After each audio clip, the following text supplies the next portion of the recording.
Please rewind this cassette.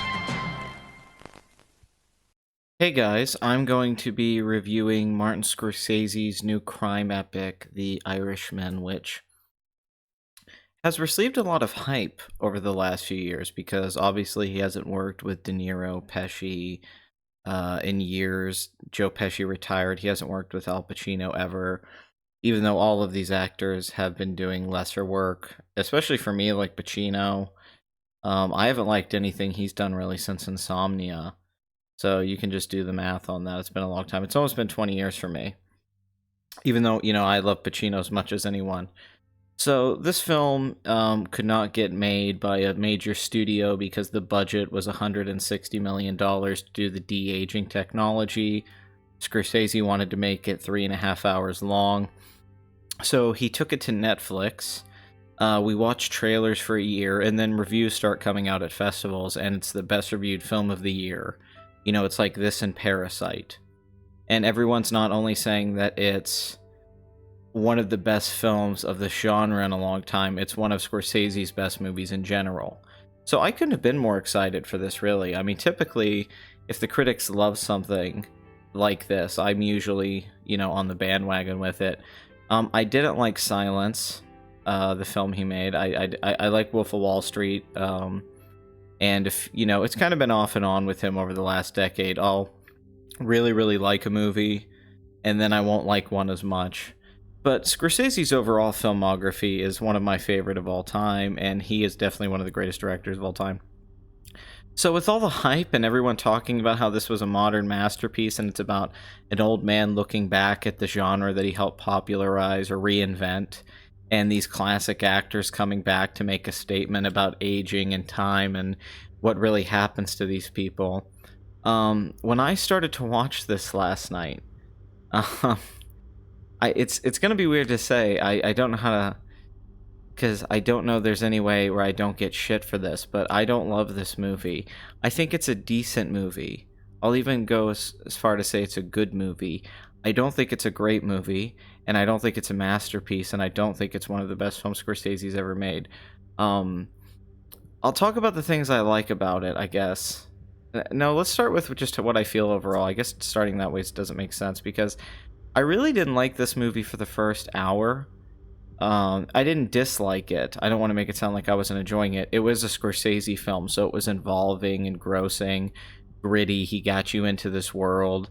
The voiceover was working. It's a narrative within a narrative within a narrative. It's like the inception of mob movies. And so it goes inside of a story Robert De Niro is telling that goes inside of more flashbacks, as he becomes a hitman for the mob and then eventually becomes friends with Jimmy Hoffa. This film is weird in that it sort of reminded me of Forrest Gump or Benjamin Button, where you're following this character who's more of somebody watching from an outside perspective as all these historical events go on. And Benjamin Button is like my least favorite David Fincher film outside of Alien 3. And this gave me a lot of the same vibes where it's like the filmmaking is great. This is a very technically accomplished movie. The cinematography is nice. It's got phenomenal editing. It's really well put together, but I felt it meandering. Really, that first hour I really felt I felt like I'd seen all of this before, and the movie has a sad tone. Scorsese doesn't really let you enjoy it as much as you would like to. It doesn't have that energy of, like, let's say The Departed or Wolf of Wall Street. And it's, Casino was a 3-hour movie, so it's not length. I think Casino is filled with amazing stuff over 3 hours, and I never got bored during that movie. But this film, on the other hand, I kind of saw myself tuning out to it at points where it just jumped around so much I couldn't cling on to one story. And I wanted to cling on to this story, and I wanted to cling on to these relationships. Because, you're really supposed to feel this connection between Joe Pesci and De Niro, and then De Niro and Pacino. And I didn't really feel it, so a lot of the emotional payoff wasn't there for me because there was something hollow about it. And perhaps that was part of the point. But Scorsese's been really impressive in being an older filmmaker who keeps a youthful energy, where this feels like a film made by an old man. And maybe I'll understand it more when I'm older, because it seems like when filmmakers make a film about being old, it's always about time. So this film is trying to show that time is precious and you should value time, and it's spending time with it and you need to be patient with it, because when you're older, time is more valuable. But I would say to Scorsese is that my time is valuable now too. And I think you could cut, I mean, this is going to sound crazy. I don't have an issue with long movies. It's not a pacing thing. The movie isn't boring. It's a structural issue I have. I think you could cut 45 minutes or an hour out of this movie and it would be a better film. And I also think there's a better movie in here because that first hour, while entertaining, is I don't know, you've seen it before. You know, it is nothing new in the genre. It does have the Scorsese style and flair. It does have good dialogue. Steve Zalian writes a pretty good screenplay. And the acting's fine. I had an issue early on with De Niro's de-aging effect. It wasn't that his face looked bad. I didn't really think it looked that weird. He definitely looked the worst out of the three. His face didn't look as good as Al Pacino and Joe Pesci's, but it was that he had an old man's body and movement. There's a scene where he goes to rough a guy up, and the guy's on the curb because the guy, I can't remember. I think it's a different scene. It's not the one with his daughter, but he goes to rough this guy up, and the way he moves, he looks like an old man. It's really like pathetic, and he's only supposed to be, I'm assuming, in his 40s. And Joe Pesci keeps calling him a kid. He's like, "Hey kid, this is that kid I was telling you about," and he looks like an old man. So I just found that odd. I can't believe they didn't have.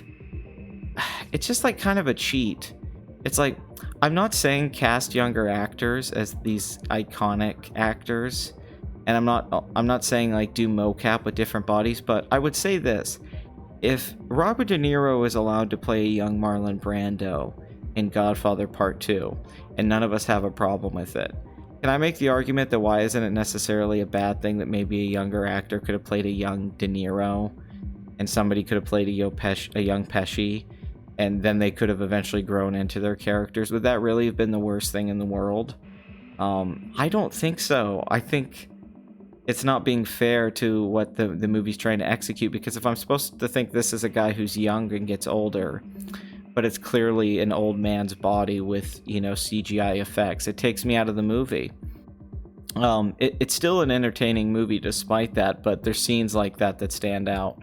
It gets better as it goes on because they get older, so they start to just look like what you want them to look like. So I wasn't really into this movie for like an hour. Then Al Pacino comes in as Jimmy Hoffa, and he is the best part of this movie. He gives the best performance in the movie. This is the best Al Pacino's been, arguably, since like Carlito's Way, Scent of a Woman.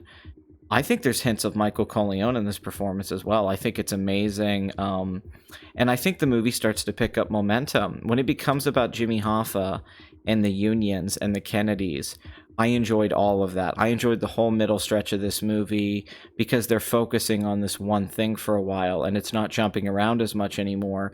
So you really start to build up pacing and momentum, and something is going to happen. So it's exciting. And Robert Kennedy comes in. It's Jack Houston from Boardwalk Empire. He's great. There's scenes with him going off of Pacino as Jimmy Hoffa. All of that stuff, the union stuff, the speech as Pacino, his relationship with De Niro is like it's a lot more palpable than Joe. And by the way, Joe Pesci's great in this movie. I just think he was underutilized. There's stretches where he's not in the movie, and then there's a whole emotional arc in the third act, and it felt underwhelming to me because I didn't get to see these two hang out more. There's also a running thing with Robert De Niro's daughter and him being very distant from each other. So that gets developed to where she won't talk to him anymore when he's in a nursing home at the end. So every time they introduce like a new mob character, they show the way they die, which also emphasizes Scorsese's point about time and what happens in this truth world. You know, that it's not the glorification some people think that Goodfellas is or Casino is. This is actually showing you the melancholy of the life of crime, because you really can't trust anyone and you build these hollow friendships. Which is why I think the friendships might feel a little distant, because they're hollow, and it's this guy reflecting on his life, and it's clearly Scorsese reflecting on his age and what he's contributed to cinema. So I get that underneath the surface stuff. I just don't think it's a structurally great film, because I think I would make an argument that this movie could have just been about Jimmy Hoffa, and I know they made the Hoffa movie with Jack Nicholson, but I feel like that could have been your movie with Al Pacino playing Jimmy Hoffa, because that stuff was all great. And all of the best scenes, for the most part, have Al Pacino in them. There's a scene that's sort of like the, you think I'm funny scene where Al Pacino's upset that the guy who played Al Capone on Boardwalk Empire is late. And he's great in the movie, by the way. And he tells him, you take traffic into account, it's 10 minutes. The other guy says 15 minutes. And he says, when you're late, you're saying something. What are you saying? And the guy says it says what it says it is. It's a very good scene, very Scorsese, what you want, guys sitting around at a table bouncing off of each other. The scene is exciting. There's even scenes in this that are very Godfather-esque, in their poetry and quaintness, and how subdued they are. So half the movie's kind of great, and I liked all the stuff in the middle, and then it sort of lost me again when we get to the third act with, Robert De Niro's character, Frank. He has to make a decision between Joe Pesci's character and Al Pacino's character, basically, but it's more complicated than that. It's just, I don't want to go into a 3.5 hour plot line. But I gotta say, for all of that time, still felt like Scorsese cheated a little bit. I feel like all of this stuff didn't play out the way it should have. I heard Ralph the Movie Maker compare this to Once Upon a Time in America, but I think Once Upon a Time in America spends more time with those characters. Okay. I think I think Once Upon a Time in America, it spends more time with those characters, and it's got it's just better plotted, and you understand the people a little bit more and what's going on, and it's just more beautiful, and you really feel that friendship between James Woods and De Niro's character, and at the end it's really sad.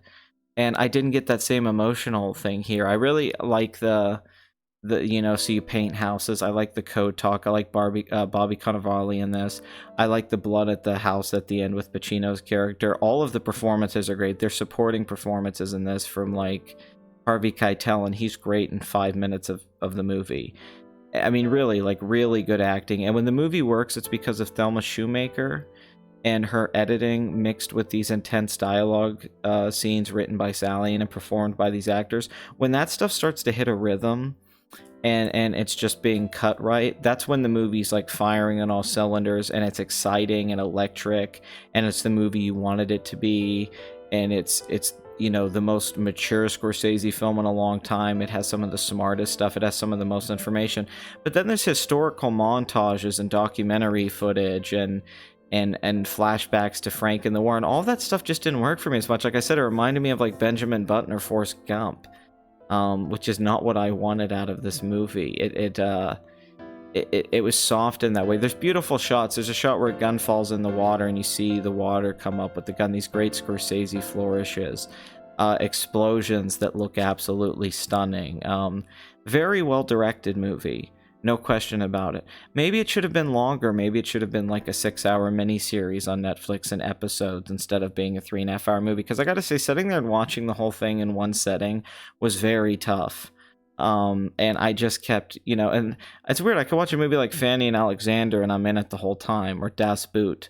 But this movie, I kept just like pulling out, and then I would get back into a scene, and then I would kind of fade away. And I think I was even looking at my computer at one point just because it just was kind of going in circles. It felt like we were repeating ourselves a lot, which was disappointing. But it gets to the big finale where, his character has to do something horrible that he really regrets, and it ultimately destroys the relationship with his daughter. And then after that, this is the stuff I read that was the best part of the movie from all the critics, was the last half hour with De Niro being a lonely old man dealing with age. And this stuff was effective. Like seeing him in the hospital and all of the people he knows dies, and him trying to cling on to religion or something with this priest. And then eventually it just gets worse and worse and worse. And, then he can't walk. These scenes are good, but from what I was reading, it sounded like this stuff was going to be like, I was thinking to my head like old Salieri. I thought this was going to be like amazing. The final shot is, a play on The Godfather. And all of it was good. I'm not saying it was bad. Like, if another filmmaker did this, we'd be like, wow, this guy's really talented. It was all good, that final half hour. It just wasn't as much as... I mean, it didn't blow me away. It wasn't, like, emotionally devastating because... one of my biggest issues with this whole movie is I just feel like the lead character is not that compelling. I feel like De Niro's performance loses a lot from the special effects, even though he does give a great performance. And I think it's sort of underwritten. And I would rather spend more time with some of the supporting players. I'd rather follow the Jimmy Hoffa stuff. And then like they introduce Bobby Kennedy and they show JFK get assassinated, and then they just kind of ignore Bobby Kennedy after that point for most of the movie. So it just doesn't stay consistent with the history.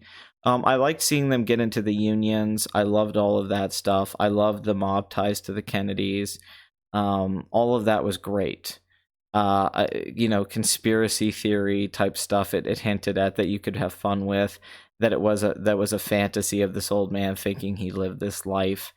I did like, like I said, I like the intense dialogue sequences that are really stand out. There really isn't any bad scenes in the movie. It's not bad scenes. It's just like it's a flow thing. I think it would have flowed better had it either focused on Hoffa more, or we would have got to the point a little bit quicker of what this movie is. Or if it would have just stayed more tight with De Niro telling the story and going back further and further, and then stopping at a point and going forward, or this trip that him and Pesci take with their wives, and that they have to stop and smoke cigarettes, every 10 minutes. Just all of that stuff didn't all mesh together as well as I think it could have. But maybe I'm wrong. Everyone seems to think this is a masterpiece. I think, like I said, it's a good movie. I didn't love it. I've only seen it once. Perhaps on rewatching it, I will think it's better and it'll grow with me. It's definitely one of his more interesting films. It's definitely one of his, and it's one of his most ambitious films, and it's doing things that people haven't really done before. And it's, I mean, extremely ambitious. I mean, in the way that it jumps through time, and how it's cut, and how it's kind of stacking things on top of each other, and dialogue, flowing over into another scene, and the montages and the transitions. It's all really beautifully done. I mean, it is Scorsese. It's something that separates him from other people and how he does sequences like this. But I don't know if thematically I loved it. I thought it was thematically a bit confused. From a storytelling standpoint, it is a good story, but it's almost too much story trying to cram this guy's life into a movie. And there's just, it's almost like, yeah, it felt like the first season of a TV show that should have been longer. It reminded me a lot of watching Boardwalk Empire and the way that show sort of played out. And I don't think it's as good as Goodfellas or Casino or any of those movies. I don't think it's even close to that. I don't think it's like as good as Taxi Driver or that. I don't know why people are putting it up there with those movies. I get people get these Godfather vibes from it, and Pacino's performance, and the American flag, that shot with the flag, and what it's saying and what it's doing. I get how people think it's this great accomplished work, but for me personally, I think it was him having too much control and freedom on Netflix and getting to do too much, and it needed a little bit of producing. It was overproduced. It maybe did have too much money and indulgence in it, as hard as that is to say. And it probably could have worked just fine as like a 2-hour movie, about this guy working for Jimmy Hoffa and having to do this horrible thing with his friend and put in this moral situation, and then he ends up alone. I didn't feel fulfilled at 3.5 hours, and it was very upsetting when I realized the movie wasn't picking up. It did pick up in the middle though with Al Pacino, and for a while I liked this movie.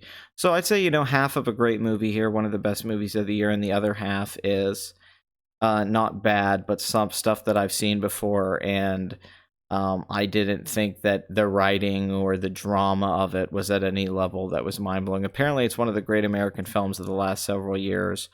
So this is going to be a controversial opinion. I almost hated to review it because I just wanted to love it. And at the beginning, I thought I was loving it. I'm like, holy shit, he's doing it again. But I'm going to still be nice to the movie. I mean, overall, I would still give it like a 7.5 or an 8 out of 10. It's still like a solid movie. Like it's not bad. It's still like, like an 8 out of 10 or something like that. Like it's still a watchable, solid, good movie.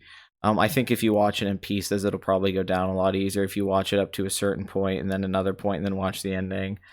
I did like the music. I did like a lot of the, hits. I love a scene where De Niro has to go kill a guy and he pulls two guns out and shoots at him. Awesome.